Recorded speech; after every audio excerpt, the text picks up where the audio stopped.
Protests resume after Palestinian paramedics Gaza funeral. Palestinian protesters evacuate a wounded man near the Gaza Strip's border with Israel, during a protest east of Khan Yunis, in the Gaza Strip, Friday, June 1, 2018. AP photo, Adel Hanna, KHUZA, Gaza Strip, AP. Thousands of Palestinians, including hundreds of medical workers in white uniforms, took part Saturday in the funeral procession of a colleague who was shot dead by Israeli troops the previous day along the Israel-Gaza border.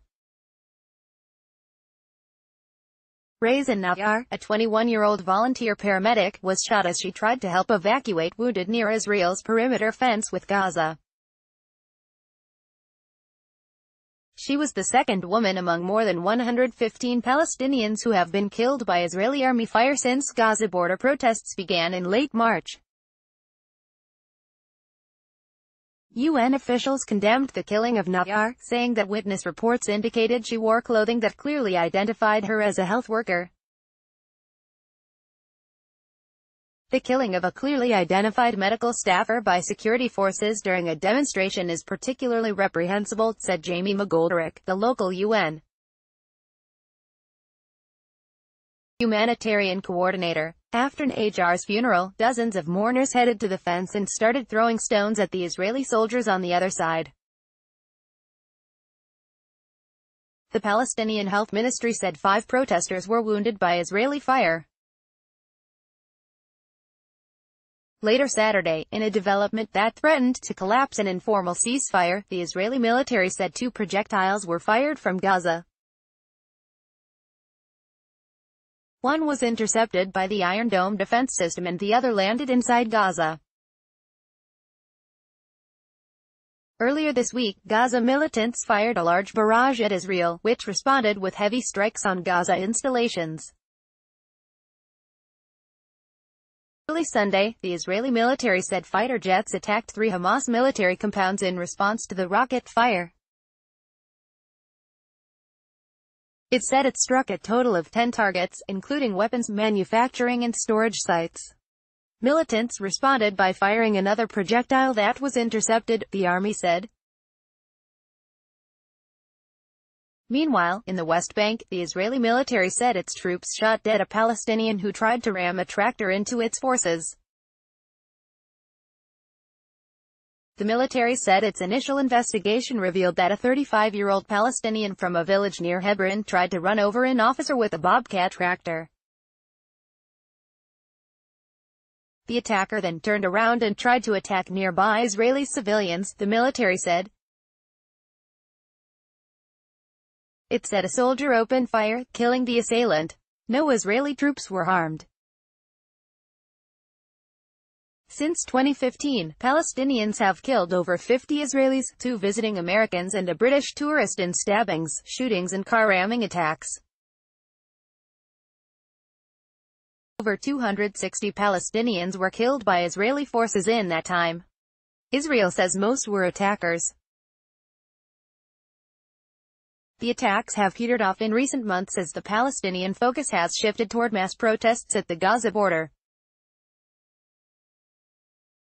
On Friday, the Palestinians protested for the 10th week in a row. The military said some hurled grenades and pipe bombs at troops behind the border fence.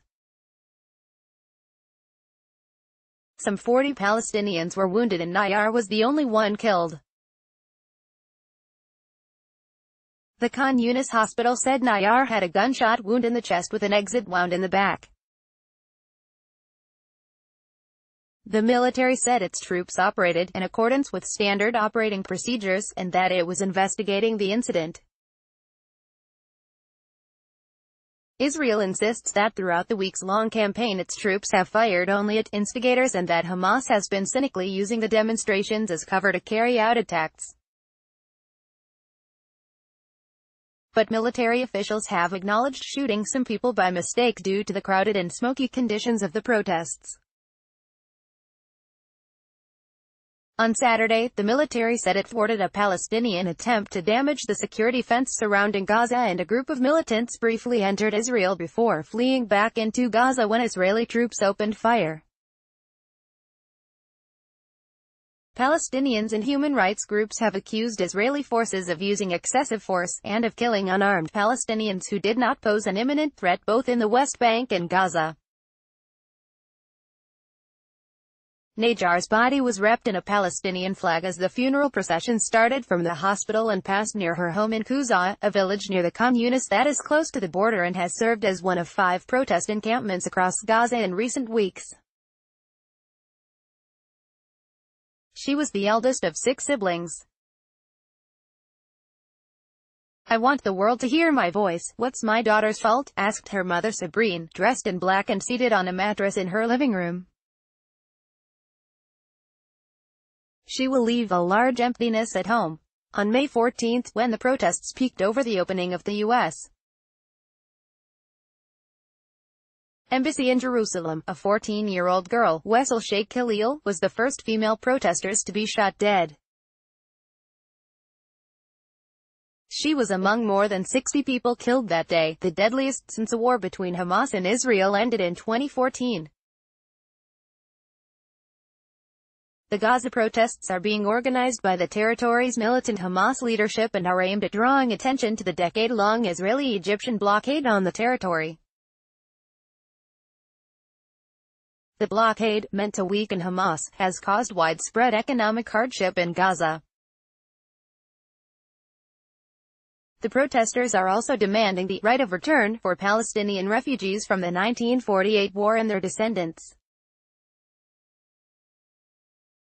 Faiz al-Qidra, a colleague of Najjar, said they were approaching the fence to evacuate a wounded man and, as they were leaving, 3 gunshots were heard and Najjar fell to the ground. Al-Mazin, a Gaza-based rights group, said Najjar was 100 meters from the fence and wearing a clearly marked paramedic's vest when she was shot. Social media videos, and one captured by Associated Press footage, showed Najjar and a cohort of medics walking toward the fence and raising their hands to reach a wounded man lying on the ground. Najjar wore a dark blue headscarf and a white coat with the logo of the Palestinian Medical Relief Society, where she volunteered. Izzat Shatat, 23, a volunteering ambulance worker, said he and Najjar were set to announce their engagement at the end of the holy month of Ramadan. He said he was worried and asked her not to go to the border area Friday, but she refused. "She helped all people. She has never refused to help. She was the first to run toward anybody when he is shot," he said in tears. Copyright 2018 The Associated Press. All rights reserved. This material may not be published, broadcast, written or redistributed.